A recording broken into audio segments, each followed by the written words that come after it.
Hello बच्चों, मैं Meenakshi Sharma residence PCCP से हिंदी फैकल्टी। आज हम लोग लाए हैं हिंदी का जो हमारी पाठ्य पुस्तक है स्पर्श, उसका हिंदी का जो कबीर वाला चैप्टर है, कबीर के दो है, उसी को आज हम लोग यहाँ पर पढ़ेंगे। ये जो चैप्टर क्योंकि आप लोगों ने पढ़ा भी होगा, लेकिन आज हम इसको बहुत शॉर्ट तरीके से इसको समझेंगे और उसके साथ साथ जो एग्जाम में जिस तरीके से क्वेश्चन पूछे जाते हैं, वो बोर्ड में जो आपसे पूछे जाएंगे उस पैटर्न के आधार पर हम कुछ क्वेश्चन भी यहाँ पर लेकर के आए हैं। तो आइए हम लोग पहले पाठ के बारे में जान लेते हैं। पहले पाठ में जो लेखक हैं उनके परिचय के बारे में, फिर पाठ में जो जो साखियां दी हुई हैं उनके बारे में जानेंगे और फिर प्रश्नों पर। तो आइए हम लोग शुरू करते हैं हमारा वन शॉट वीडियो भी हम इसको कह सकते हैं। तो देखिए, लेखक परिचय, क्योंकि हमारे चैप्टर का जो लेखक है, चैप्टर के जो लेखक हैं वो हैं कबीर। ठीक है, तो कबीर जो है, पहले कबीर जी के जो परिचय है उनके बारे में हम लोग जान लेते हैं, क्योंकि हो सकता है उससे संबंधित प्रश्न भी आपके एग्जाम में पूछ लिए जाएं। तो देखिए, कबीर जो है उसमें कबीर दास जी के जीवन में उनके जो सबसे पहले हम कहें तो कबीर दास जी प्राचीन भारत के सबसे प्रसिद्ध कवियों की सूची में सबसे प्रथम स्थान पर आते हैं। यानी प्राचीन भारत में जितने भी कवि हुए हैं उनसे सबसे पहले स्थान पर हम कबीरदास जी को मानते हैं। इनका जन्म जो है वाराणसी में हुआ। काशी भी कई जगह लिखा हुआ मिलेगा, वाराणसी भी आपकी पाठ्य पुस्तक में भी जो परिचय में काशी वहां पर दिया हुआ है। तो वाराणसी, काशी, यानी फिक्स कहीं पर इनके कोई ऐसे जन्म के बारे में नहीं दिया हुआ, आसपास मिलता हुआ हम कह सकते हैं काशी, वाराणसी। तो ये वहां पर उनका जन्म हुआ है और हालांकि इस बात की पुष्टि नहीं की जा सकती, परंतु ऐसा माना जाता है कि उनका जन्म 1400 के आसपास हुआ है। वहां पाठ्य पुस्तक में 1398, लेकिन फिक्स यानी हम ये कह सकते हैं कि 1398 ये इनका जन्म हम नहीं मान सकते। इसके आसपास यानी अलग अलग पाठ्य पुस्तक में अलग अलग दिया हुआ है। उनके माता पिता के बारे में भी यह प्रमाणित नहीं है कि उन्होंने कबीर दास को जन्म दिया या केवल उनका पालन पोषण किया। यानी जिनका यहाँ पर अपने पाठ्य पुस्तकों में उनका जो नाम पढ़े हैं तो वो उनको पालन पोषण करने वाले माता पिता थे या जन्म देने वाले माता पिता थे, ये भी कहीं पर भी स्पष्ट नहीं दिया हुआ है। कबीर ने खुद को अपनी कई रचनाओं में जुलाहा कहा है। यानी उन्होंने, अब हम उनके परिचय के बारे में जितना हमने इतना जो पढ़ा है पैराग्राफ, उसके आधार पर हम ये मान सकते हैं कि कबीर दास जी के जन्म स्थान को लेकर के, उनके जन्म को लेकर के और उनके माता पिता को लेकर के कहीं पर भी स्पष्ट विवरण नहीं मिलता है। तो ये केवल जो अलग अलग जगह की जानकारियां हम लोगों ने जुटाई है और जो अनेक जो पुस्तकें हैं उनमें जो दिया है उसी के आधार पर ये बनाया गया है। उन्होंने कभी विधिवत शिक्षा प्राप्त नहीं की, यानी जो हम कहते हैं ना विद्यालय जाकर के जो शिक्षा प्राप्त करने वाली जो बात है, वो उन्होंने ऐसा कभी कहीं पर भी नहीं किया या किसी आश्रम में जाकर भी शिक्षा प्राप्त नहीं की है। किंतु ज्ञानी और संतों के साथ रहकर कबीर ने दीक्षा और ज्ञान प्राप्त किया है। वह धार्मिक कर्म कांडों से परे थे, यानी धर्म के जो कर्म कांड होते हैं, मंदिर जाना, पूजा करना, यज्ञ करना, तो वो इन सब चीजों से बिल्कुल परे थे। इन सब चीजों में विश्वास नहीं रखते थे। ईश्वर में विश्वास रखते थे, लेकिन इन कर्म कांडों पर विश्वास नहीं करते थे। उनका मानना था कि परमात्मा एक है, इसलिए वह हर धर्म की आलोचना और प्रशंसा करते थे। यानी जाने जहां पर भी, जिस भी धर्म में जो भी पुस्तकें हैं, जब उनको पढ़ते थे, अगर वहां पर कुछ चीजें उनको सही लगती थी तो उसकी प्रशंसा भी करते थे, और अगर कोई चीज उनको बुरी लगती थी तो वो उसकी आलोचना भी करते थे। उन्होंने कई कविताएं गाई जो आज के सामाजिक परिदृश्य में भी उतनी ही सटीक है जितनी कि उस समय में थी। यानी उनकी जो कविताएं हैं, उनकी जो काव्य रचनाएं हैं, उन काव्य रचनाओं में उस समय और इस समय, दोनों ही समय को लेकर के जो चीजें लिखी गई, यानी उस समय जो लिख दिया तो उनको ये था कि ये चीजें आगे था, हमेशा के लिए सच है, तो चाहे कोई सा भी समय आ जाए वो हमेशा वैसी की वैसी ही बनी रहेंगी। उन्होंने अपने अंतिम क्षण मगहर में व्यतीत किए, यानी जो स्थान है तो उसके बारे में बताया कि जब वो उन्होंने अंतिम सांसें ली वो मगहर में थे, वहां पे उस समय वहां थे और वहीं अपने प्राण त्यागे। कबीरदास की रचनाएं कबीर ग्रंथावली में संग्रहित हैं, यानी उनकी जितनी भी रचनाएं हैं वो कबीर ग्रंथावली में हैं। कबीर की कई रचनाएं गुरु ग्रंथ साहिब में भी पढ़ी जा सकती हैं, यानी वहां से भी ली गई हैं। ठीक है, ये तो हो गया हमारे कबीरदास जी का परिचय, और इससे ज्यादा नहीं पूछा जाएगा क्योंकि पाठ जो हमारी पाठ्य पुस्तक है उसमें भी इतना ही विवरण है।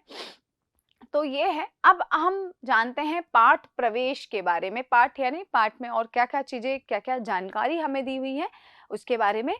साखी शब्द भैया यहाँ पर कबीर के दोहे नहीं, कबीर की साखी है, साखी। अब वो साखी शब्द उन्होंने क्यों लिया है उसके बारे में बताते हुए कहते हैं कि साखी शब्द जो है वो साक्षी का ही तद्भव यानी बदला हुआ रूप है। यानी जो साक्षी शब्द बना है वो बना है साक्षी से। ठीक है, तत्सम और तद्भव जो होते हैं, तो ये जो है साखी साक्षी का तद्भव रूप है।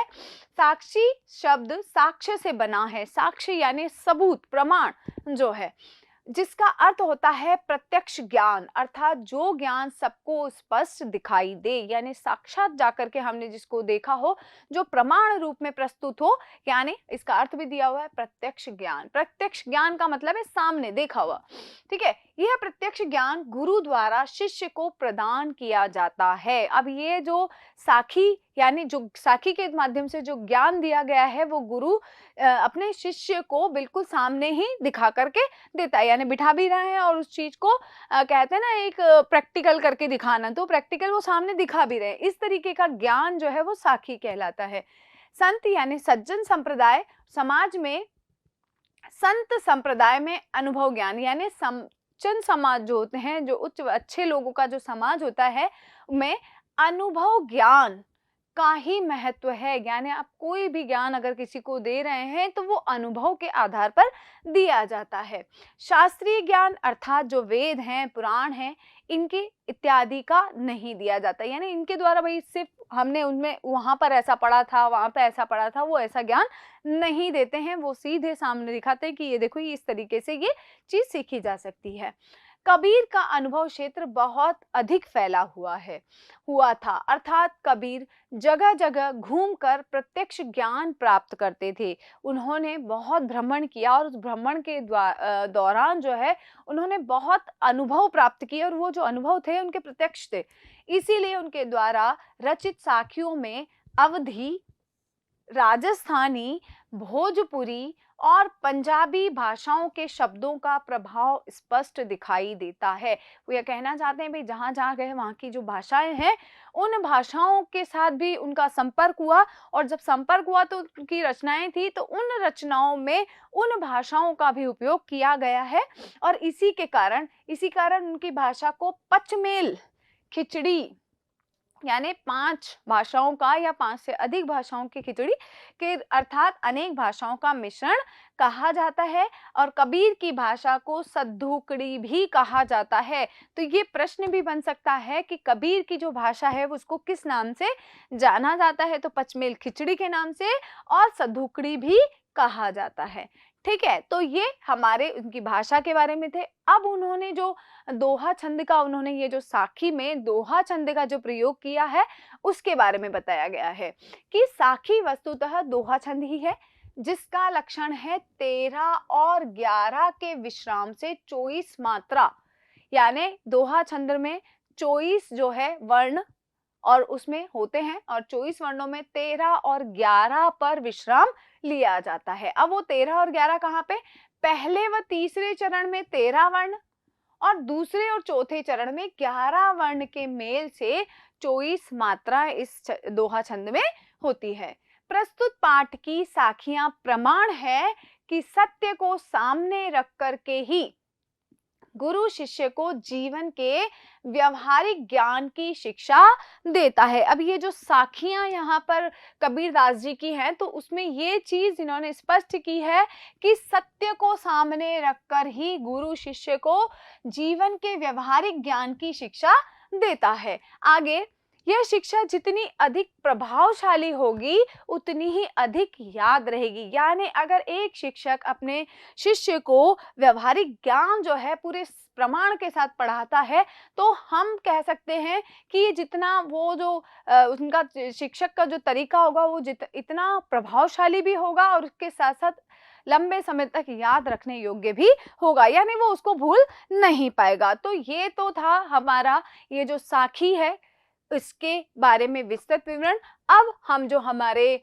यहाँ पर चैप्टर में जो उनकी साखियां हैं, इस चैप्टर में कबीरदास जी की 8 साखियां दी हुई हैं, उन 8 साखियों का जो है संक्षिप्त रूप हम पढ़ेंगे। हम ये कह सकते हैं क्योंकि एक एक को पढ़ेंगे तो बहुत लंबा वीडियो हो जाएगा, हमें शॉर्ट में पढ़ना है और हम सारी चीज़ों को इसमें कवर करेंगे। तो अब हम आते हैं हमारे पाठ सारांश पे कह दें, या फिर हम कह दें पूरे समरी, जो हम जिसको अंग्रेजी में कहते हैं वो समरी है ना पाठ की। तो यहाँ पर जो 8 साखी है उसमें एक एक साखी के ऊपर हमने थोड़ा थोड़ा निकाला है, ताकि प्रश्नों के जवाब अगर आपसे पूछे जाए तो आप उसके उत्तर जो है आसानी से दे सके। तो पहली साखी जो है उसमें देखो, इन साखियों में कबीर ईश्वर प्रेम के महत्व को प्रस्तुत कर रहे हैं। तो इन साखियों में क्या बताया उन्होंने, ईश्वर से प्रेम, उसको यहाँ पर जो है कबीरदास जी ने बताया है। और पहली साखी में कबीर मीठी भाषा का प्रयोग करने की सलाह देते हैं। जैसा कि आपको पाठ्य पुस्तक में पहली साखी दी हुई है, पहली साखी में क्या दिया हुआ है, ऐसी वाणी बोलिए मन का आपा खोए, ओरन को शीतल करे आपहु शीतल होए। यानी वहां पर यहाँ इस साखी के माध्यम से कबीरदास जी कहते हैं कि हमें ऐसी वाणी बोलनी चाहिए, ऐसी भाषा का प्रयोग करना चाहिए जिससे दूसरों को सुख और अपने तन को शीतलता प्राप्त हो जाए, यानी जो दूसरों के मन को भी सुख प्रदान करे और हमारा तन भी जो है, हमारे तन को भी वो शीतल करे। ठीक है, तो पहली साखी में हमें जो है ये ऐसी यानी वाणी किस तरीके की होनी चाहिए और उसके क्या फायदे हैं, वो हमें पहली साखी में हमारे कबीरदास जी ने उसकी जो है जानकारी दी है। दूसरी साखी में कबीर ईश्वर को मंदिरों और तीर्थों में ढूंढने के बजाय अपने मन में ढूंढने की सलाह देते हैं। यानी जो हमारी दूसरी साखी है वो है कस्तूरी कुंडलई बसे, है ना, क्योंकि कहा ना कभी ईश्वर को मंदिरों और तीर्थों में ढूंढने के बजाय, तो कस्तूरी कुंडलई बसे मृग ढूंढे बन माही, ऐसे घटी घटी राम है दुनिया देखे नहीं। तो यहाँ पर कबीरदास जी कहते हैं कि जो कस्तूरी नामक एक सुगंधित पदार्थ होता है वो हिरण की नाभि में जो है विद्यमान रहता है, लेकिन जो हिरण उसको क्या करता है, उसकी जो खुशबू को पूरे जंगल में ढूंढता फिरता है। ऐसे ही जो हमारे भगवान हैं, जो हमारे ईश्वर हैं, वो हमारे मन के अंदर ही निवास करते हैं। उनको हर मंदिरों में जाकर के ढूंढने की जरूरत नहीं है, कि ईश्वर को मंदिरों और तीर्थों में ढूंढने के बजाय अपने मन में ही ढूंढने की सलाह वो यहाँ पर हमें देते हैं। तो ये जो है हमारी दूसरी साखी में है। तीसरी साखी में कबीरदास जी ने अहंकार और ईश्वर को एक दूसरे के विपरीत बताया है, कि अहंकार जो है और अहंकार के साथ जो है ईश्वर, दोनों एक दूसरे के विपरीत है। अगर आपके मन के अंदर अहंकार है तो ईश्वर का निवास असंभव है। तो इसके लिए जो कबीरदास जी ने साखी बताई थी वो है कि जब मैं था तब हरि नहीं, कि जब मैं यानी अहंकार आपके अंदर है तब हरि जो है उसमें निवास नहीं करता। अब हरि है मैं नाही, कि अब जब मेरे मन के अंदर ईश्वर का निवास हो गया है तो अब जो है अहंकार यहाँ पर नहीं बचा है।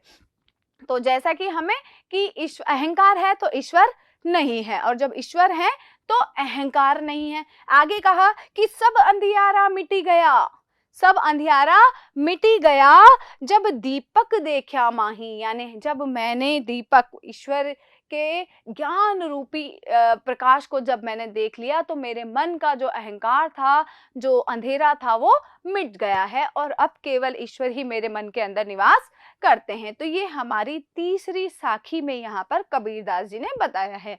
चौथी साखी की ओर बढ़े तो चौथी साखी में देखो, चौथी साखी में कबीर कहते हैं कि प्रभु को पाने की आशा उनको संसार के लोगों से अलग करती है, कि भाई भगवान को जो हमें पाना है, भगवान को जो हमें कहते हैं ना कि भगवान को हम किस तरीके से अपने अंदर निवास करवा सकते हैं या अपने अंदर जो, वो तो भगवान तो हम सभी के मन में है लेकिन हम उस चीज को नहीं समझ पाते हैं।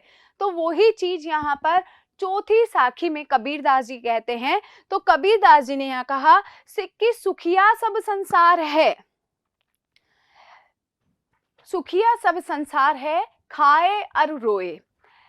जैसे घटी घटी राम है वैसे जो है, अब यहाँ पर देखो पहली जो पंक्ति है वहां पर वो बता रहे हैं कि कबीरदास जी कहते हैं कि प्रभु को पाने की आशा उनको संसार के लोगों से अलग करती है, कि यदि मनुष्य जो है ईश्वर को पाना चाहता है तो उसको क्या करना पड़ेगा, ईश्वर की भक्ति में जो दूसरे लोग हैं उनके साथ अपने संपर्क को तो बनाएं, लेकिन जो है संपर्क के साथ साथ उसी में नहीं रह जाएं, यानी कि भगवान की भक्ति करने के लिए उनको जो है पूरे मन से प्रार्थना करनी होगी और लोगों की मदद करने के लिए हमेशा तैयार रहना पड़ेगा। तो पांचवी जो हमारी साखी है, उस पांचवी साखी में यहाँ पर ये शिक्षा उन्होंने यहाँ पर दी है। अगली जो हमारी साखी है पांचवी के बाद, पांचवी साखी में कबीर कहते हैं कि ईश्वर के वियोग में कोई व्यक्ति जीवित नहीं रह सकता, अगर वह रहता भी है तो उसकी स्थिति पागलों जैसी हो जाती है। अब पांचवी जो साखी है, सॉरी यहाँ हम चौथी साखी की बात कर रहे थे, कि चौथी साखी में कबीर कहते हैं कि प्रभु को पाने की आशा उसको संसार के लोगों से अलग करती है। तो सुखिया सब संसार है, खाए अरु रोए। दुखिया दास कबीर है, जो जागे अरु रोए। कि भाई जो यहाँ पर इस साखी में कबीरदास जी ने कहा कि संसार जो है वो सब भोग विलास की चीजों में लगा हुआ है, उन्हीं वस्तुओं को पाने के लिए, और उसमें वो सुखी है। जब उसको सारी चीजें, सांसारिक सुख सुविधाएं सारी उपलब्ध है तो सुखी रहेंगे। लेकिन जो कबीरदास जी हैं वो दुखी हैं, वो इसलिए दुखी हैं क्योंकि वो ईश्वर को पाने के लिए जब वो उनको नहीं पा रहे हैं तो उस दुख में अपने जीवन को व्यतीत कर रहे हैं। तो ये हमारी जो है चौथी पंक्ति थी, चौथी साखी थी। पांचवी साखी में उन्होंने ये कहा था, विरह भुवंगम तन लगे, विरह भुवंगम तन लगे, मंत्र न लागे कोई, राम वियोगी ना जिवे, जिवे तो बोरा होई। कि यहाँ पर उन्होंने कहा कि जब विरह रूपी यानी वियोग वाला सर्प अगर आपके मन को लग गया है, ईश्वर से दूर होने का दुख अगर आपके अंदर बस गया है, तो कोई भी मंत्र या कोई भी उपाय आपके तन को उससे दूर नहीं कर सकता, यानी कोई भी मंत्र या कोई भी उपाय से उस चीज को दूर नहीं किया जा सकता। फिर आगे उन्होंने कि पांचवी कहते कि ईश्वर के वियोग में कोई व्यक्ति, और अगर मान लो यानी वो जीवित ही नहीं रहता, और अगर वो गलती से जी भी गया तो वो क्या हो जाता है, वो बोरा हो जाता है। बोरा यानी पागल के समान जीवन उसका रह जाता है, कि उसकी स्थिति पागलों जैसी हो जाती है। क्योंकि जो लास्ट में उन्होंने कबीरदास जी ने लास्ट में जो कहा है ना कि जीवे तो बोरा हुई, यानी जीवित अगर फिर भी बच भी जाता है तो वो उसका जीवन जो है पागलों की तरह ही रह जाता है, यानी वो पागलों की तरह घुमा घुमा फिरता है।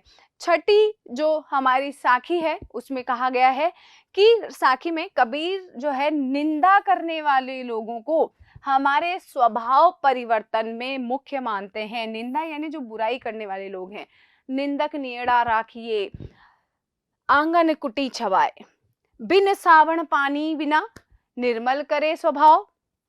तो यहाँ पर उन्होंने यही कहा है कि हमें जो हमारी बुराई करते हैं, जो हमारे अंदर कमियां निकालते हैं, ऐसे लोगों को हमें अपने पास जो है अपनी कुटिया बना करके यानी अपने पास ही उनको रख लेना चाहिए। वो जैसे हमारे तन को स्वच्छ बनाने के लिए जिस तरीके से हम साबुन का पानी का उपयोग करते हैं, ये हमारे मेल को निकालते हैं, तो ये जो हमारी कमी निकालने वाले या हमारे अंदर हमें अपनी कवियों से क्या करते हैं, अवगत कराते हैं, जो हमारी बुराई बता करके हमारे अंदर जो भी मैल है उसको दूर करने में हमारी सहायता करते हैं। तो इसीलिए निंदा करने वालों को हमें हमेशा अपने पास ही रखने की सलाह इस साखी के द्वारा कबीरदास जी देते हैं। अगली जो सातवीं साखी है, सातवीं साखी में कबीर ईश्वर प्रेम के अक्षर को पढ़ने वाले व्यक्ति को पंडित बताते हैं।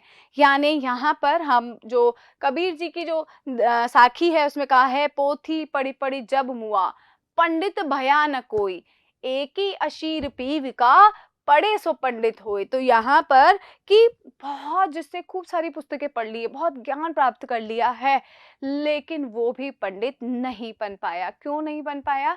क्योंकि जिसने भगवान की भक्ति का, ईश्वर के नाम का एक अक्षर भी नहीं समझा है, यानी ईश्वर की भक्ति को जिसने नहीं समझा है, ईश्वर के प्रेम को जिसने नहीं समझा है कि ईश्वर सभी जगह विद्यमान है, एक एक कण में विद्यमान है, अगर वो इस शब्द को ही नहीं समझ पाया तो उसका इतना पढ़ा लिखा होना सब बेकार है। और जो ईश्वर रूपी शब्द को या ईश्वर रूपी प्रेम का एक अक्षर भी अगर उसने पढ़ लिया है तो वो ही पंडित कहलाता है।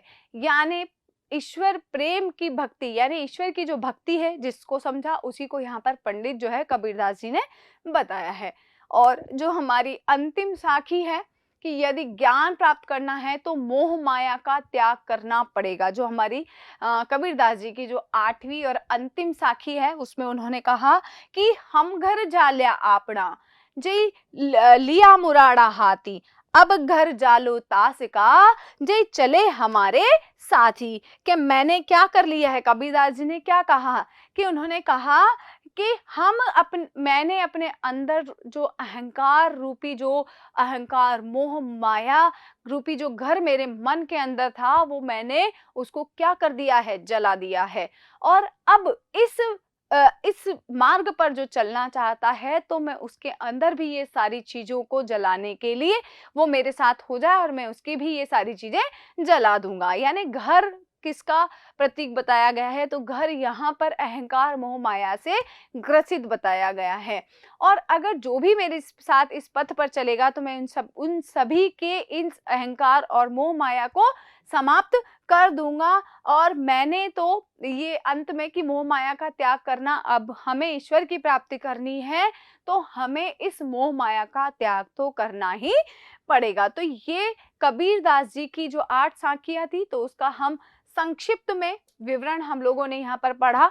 अब क्योंकि आपको पता ही है कि बोर्ड का जो पैटर्न है उसमें 5 प्रश्न तो कोई कह सकते हैं, जैसे कबीर से अगर वो पूछ लेते हैं तो 2 साखियां दे दी, 2 या 3 साखी दे दी या 1 साखी दे दी, और उससे संबंधित 5 ऑब्जेक्टिव प्रश्न आपसे पूछे जाएंगे और 2 जो है चिंतन मनन पर, यानी पूरा चैप्टर आपने जो पढ़ा है उस पढ़े हुए पाठ पर आधारित 2 प्रश्न आपसे बिना किसी पोयम को या कोई भी पैराग्राफ दिए बिना ही वो वहां पर पूछेंगे। यानी 7 प्रश्न आपसे ऑब्जेक्टिव पूछे जाएंगे। तो हमने यहाँ कुछ 10 प्रश्न ऑब्जेक्टिव लिए हैं और फिर बढ़ते हैं आगे। फिर आगे जो भी है देखिए, पहला प्रश्न, निम्नलिखित बहुविकल्पीय प्रश्नों के उत्तर दीजिए। तो पहला प्रश्न है, कबीर पंडित किसे मानते हैं? 4 ऑप्शन है, पढ़े लिखे व्यक्ति को मानते हैं, कम पढ़े लिखे व्यक्ति को मानते हैं, प्रेम ईश्वर का एक अक्षर पढ़ने वाले को पंडित मानते हैं, या साक्षर व्यक्ति को पंडित मानते हैं।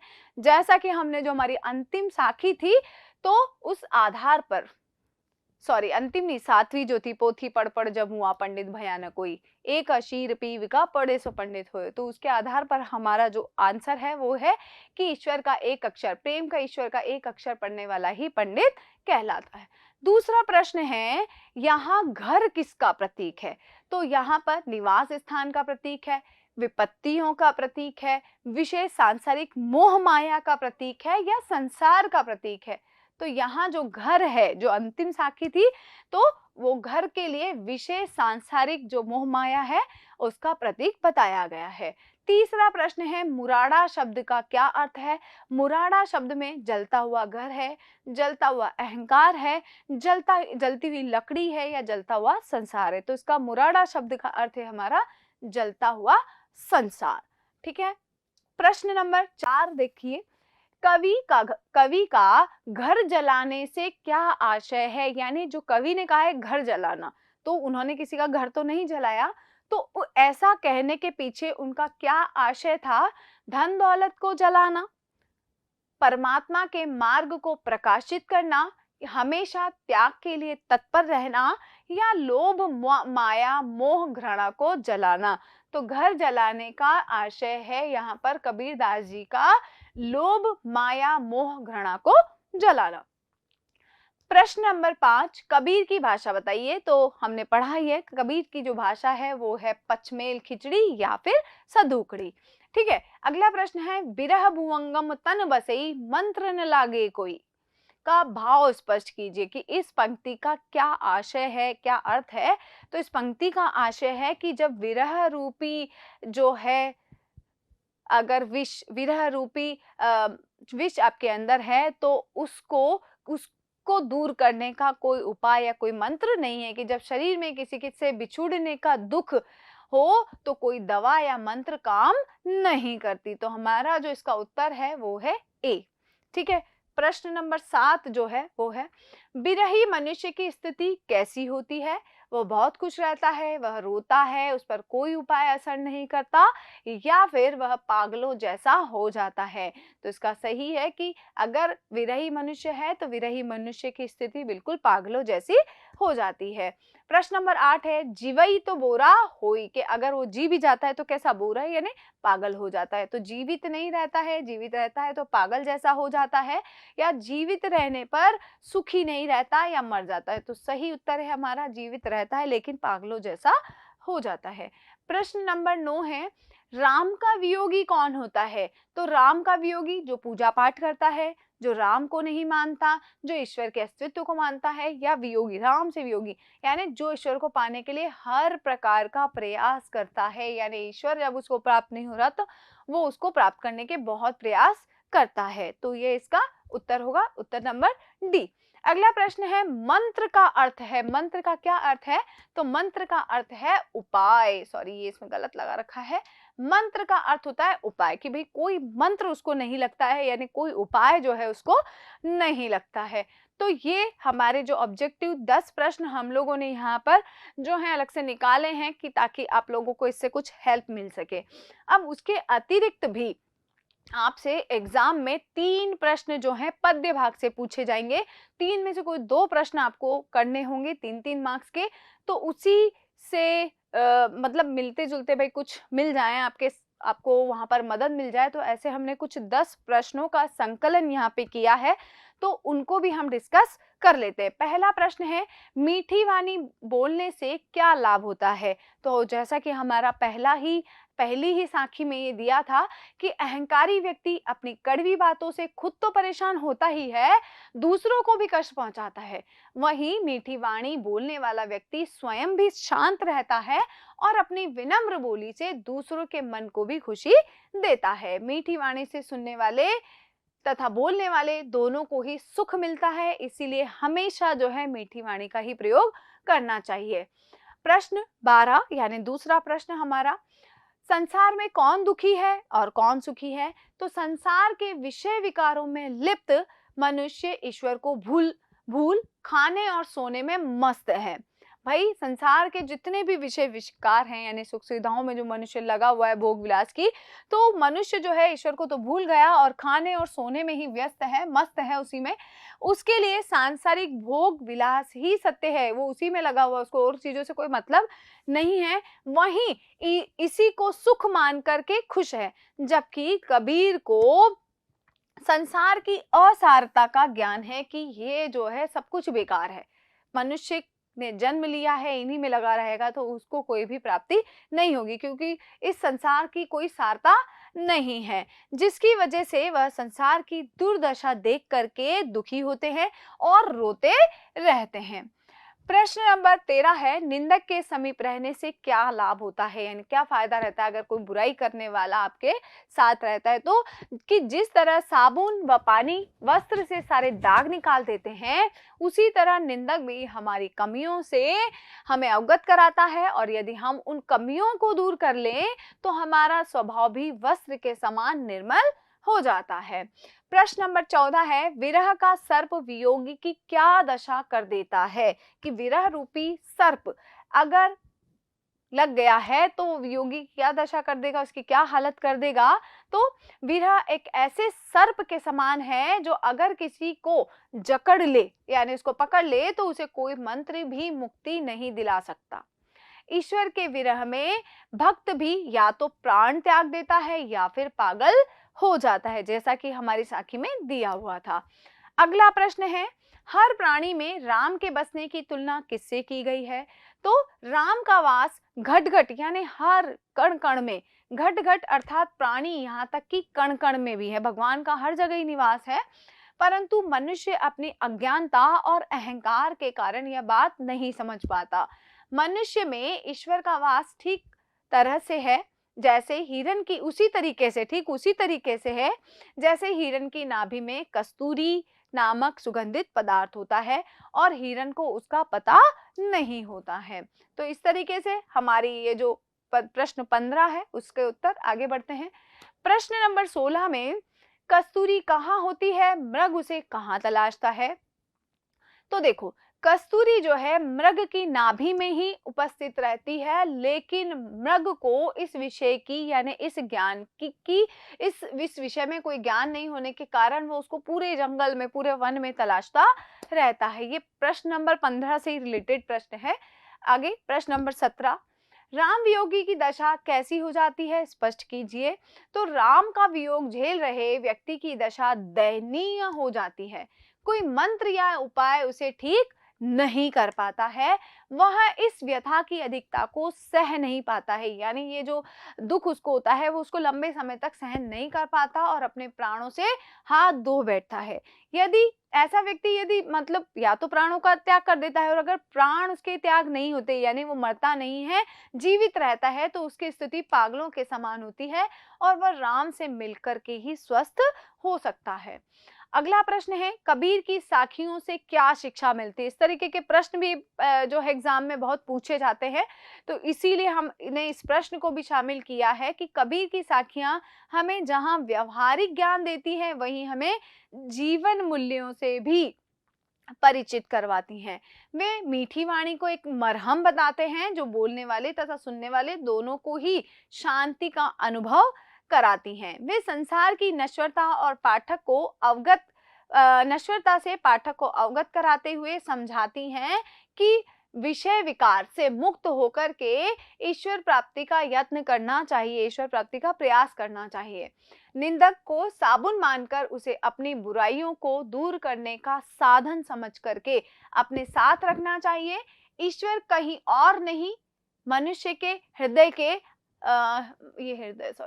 हृदय ऐसे ही रहेगा, हृदय तथा संसार के कण कण में बसता है। इसीलिए उसकी प्राप्ति के लिए कर्मकांडों, आडंबरों की नहीं, सच्ची भक्ति की आवश्यकता होती है। ऐसी जीवन उपयोगी शिक्षाएं हमें कबीर की साखियों से मिलती हैं।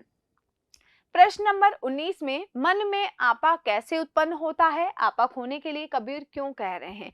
आपा यानी अहंकार जो है उसका अर्थ यहाँ पर है, मनुष्य की इच्छा होती है कि वह सांसारिक सुखों का अधिक से अधिक उपयोग करे। इन सुखों की चाहत में वह सुख के नाना प्रकार के साधन एकत्र कर लेना चाहता है, यानी ये भी मेरे पास होना चाहिए, ये सब कुछ चीजें मेरे पास, जिससे मुझे सब तरीके से बस केवल विश्राम, आराम ही मिलता रहे, सब सुख ही मुझे प्राप्त हो, ऐसी मनुष्य की इच्छा होती है। इसके अलावा वह धन और बल का स्वामी भी बनना चाहता है। ऐसा होते ही उसके मन में आपा उत्पन्न हो जाता है, यानी जब उसको सारी चीजें मिल जाएंगी, सारी सुख सुविधाएं मिल जाएंगी, यानी धन भी होगा, बल भी होगा, तो उसके अंदर अपने आप जो है अहंकार उत्पन्न हो जाएगा। और आपा खोने के लिए कबीर इसलिए कहते हैं, यानी अहंकार को मिटाने के लिए इसलिए कहते हैं क्योंकि इसके रहने से, इससे मनुष्य में दूरी बढ़ती है। अगर अहंकार है तो, अगर हम घमंड में चूरे तो एक दूसरे से बात भी नहीं करेंगे, तथा मनुष्य गर्वोक्ति का शिकार हो जाता है, यानी वो गर्व करने लग जाता है, अपने अंदर घमंड करने लग जाता है। तो इसीलिए मनुष्य को आपा यानी अहंकार को खो देना चाहिए, उसको दूर रखना चाहिए। और अंतिम प्रश्न ये है, कबीर के विचार में निंदक को निकट रखने के क्या क्या लाभ हैं? कबीर के विचार में से निंदक को निकट रखने से यह लाभ हो सकता है कि उसके द्वारा हमारी बुराई करने से अपने मन में आए विकारों को जांचने परखने का अवसर मिल जाता है। अगर कोई हमारे मन में विकार आ गया है, यानी कोई बुराई आ गई है हमारे मन के अंदर, तो हम उसे तत्काल निकालने या सुधारने की कोशिश करते हैं। भी जब हमें पता चलेगा कि हमारे अंदर ये चीज की कमी है, तो हम उसे दूर भी आसानी से कर सकते हैं, जिससे हमारा मन निर्मल हो जाता है और फिर कोई इस प्रकार का विकार ना आए, इसका सदा ध्यान हम आगे से रखते हैं। तो ये जो कबीर की 8 साखियां थी, उससे संबंधित हमने कुछ प्रश्न जो हैं, लेखक परिचय, कबीर की साखियों का जो संक्षिप्तीकरण जो है कुछ, ऑब्जेक्टिव प्रश्न और कुछ सब्जेक्टिव प्रश्न जो कि एग्जाम के उस पर हम देखें तो बहुत ही महत्वपूर्ण प्रश्न यहाँ पर हम लोगों ने कोशिश की है लेने की। आशा करती हूँ आप लोगों को समझ में आया होगा। बहुत बहुत धन्यवाद।